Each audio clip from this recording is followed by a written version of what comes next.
দেন। দুদিন পরে তোমার পরীক্ষা, এখন তোমার এসব নাটক ফাটক দেখা চলবে না। কি আর করা, দরজার চৌকাঠ থেকেই ফিরে যেতে হলো। যেতে যেতেই শুনতে পেলাম নাটকের ছেলেটি তার বাবাকে বলছে, আমি এবার পরীক্ষা দেব না।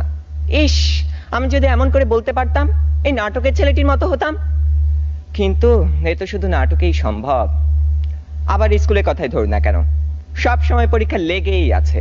ক্লাস টেস্ট, সাপ্তাহিক, মাসিক, টার্ম, এবং স্কুলে আরো একটি পরীক্ষা আছে, পপ টেস্ট।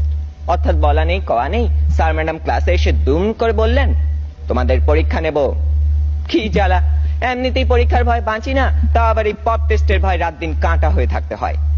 জনান্তিকে বলে রাখি, আমি যদি দেশের প্রধানমন্ত্রী হই, তবে সবার আগে এই পরীক্ষা ব্যবস্থাটা তুলে দেব। কেউ যদি কথা দিয়ে কথা না রাখে, তার স্থান কোথায় হবে? তার স্থান জাহান্নামে। আপনার হাসলেন কেন? আমি কথা ঠিক বললাম তো ভাই।